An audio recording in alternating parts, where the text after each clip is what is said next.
खुद ही स्कूल जाना पड़ता था क्योंकि साइकिल बस आदि से भेजने की रीत नहीं थी। स्कूल भेजने के बाद कुछ अच्छा बुरा होगा ऐसा हमारे माँ बाप कभी सोचते भी नहीं थे। उनको किसी बात का डर भी नहीं होता था। पास बटा फेल यही हमको मालूम था। परसेंटेज से हमारा कभी संबंध ही नहीं था। पास बटा फेल यही हमको मालूम था। परसेंटेज से हमारा कभी संबंध ही नहीं था। ट्यूशन लगाई है ऐसा बताने में भी शर्म आती थी क्योंकि हमको ढपोर शंख समझा जा सकता था। किताबों में पीपल के पत्ते, विद्या के पत्ते, मोर पंख रखकर हम होशियार हो सकते हैं, ऐसी हमारी धारणाएं थी। कपड़े की थैली में, बस्तों में और बाद में एल्यूमिनियम की पेटियों में किताब कॉपियां बेहतरीन तरीके से जमा कर रखने में हमें महारत हासिल थी। हर साल जब नई क्लास का बस्ता जमाते थे उसके पहले किताब कॉपी के ऊपर रद्दी पेपर की जिल्द चढ़ाते थे और यह काम एक वार्षिक उत्सव या त्योहार की तरह होता था। साल खत्म होने के बाद किताबें बेचना और अगले साल की पुरानी किताबें खरीदने में हमें किसी प्रकार की शर्म नहीं होती थी क्योंकि तब हर साल न किताब बदलती थी और न ही पाठ्यक्रम। हमारे माताजी पिताजी को हमारी पढ़ाई का बोझ है ऐसा कभी लगा ही नहीं। किसी दोस्त के साइकिल के अगले डंडे पर और दूसरे दोस्त को पीछे कैरियर पर बिठाकर गली गली में घूमना हमारी दिनचर्या थी। इस तरह हम ना जाने कितना घूमे होंगे। स्कूल में सर के हाथ से मार खाना, पैर के अंगूठे पकड़कर खड़े रहना और कान लाल होने तक मरोड़े जाते वक्त हमारा ईगो कभी आड़े नहीं आता था। सही बोले तो ईगो क्या होता है यह हमें मालूम ही नहीं था। घर और स्कूल में मार खाना भी हमारे दैनंदिन जीवन की एक सामान्य प्रक्रिया थी। मारने वाला और मार खाने वाला दोनों ही खुश रहते थे।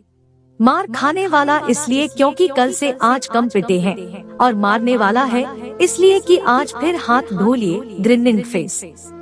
बिना चप्पल जूते के और किसी भी गेंद के साथ लकड़ी के पट्टियों से कहीं पर भी नंगे पैर क्रिकेट खेलने में क्या सुख था वह हमको ही पता है।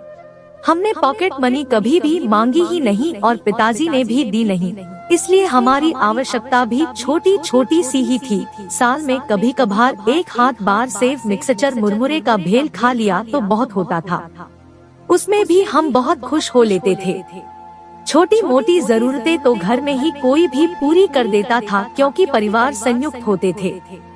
दिवाली में लोंगी पटाखों की लड़ को छुट्टा करके एक पटाखा फोड़ते रहने में हमको कभी अपमान नहीं लगा। हम हमारे माँ बाप को कभी बता ही नहीं पाए कि हम आपको कितना प्रेम करते हैं क्योंकि हमको आई लव यू कहना ही नहीं आता था।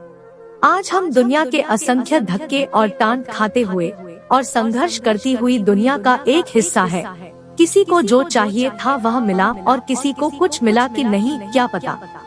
स्कूल की डबल ट्रिपल सीट पर घूमने वाले हम और स्कूल के बाहर उस हाफ पेंट में रहकर गोली टाफी बेचने वाले की दुकान पर दोस्तों द्वारा खिलाए पिलाए जाने की कृपा हमें याद है।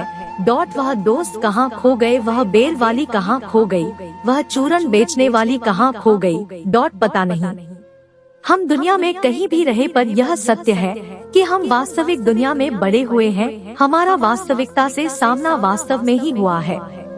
कपड़ों में सिलवटें ना पड़ने देना और रिश्तों में औपचारिकता का पालन करना हमें जमा ही नहीं। सुबह का खाना और रात का खाना इसके सिवा टिफिन क्या था हमें मालूम ही नहीं। हम अपने नसीब को दोष नहीं देते। जो जी रहे हैं वह आनंद से जी रहे हैं और यही सोचते हैं और यही सोच हमें जीने में मदद कर रही है। जो जीवन हमने जिया उसकी वर्तमान से तुलना हो ही नहीं सकती। हम अच्छे थे या बुरे थे नहीं मालूम पर हमारा भी एक जमाना था। इसी तरह का वीडियो पाने के लिए हमारे चैनल को सब्सक्राइब कर लीजिए।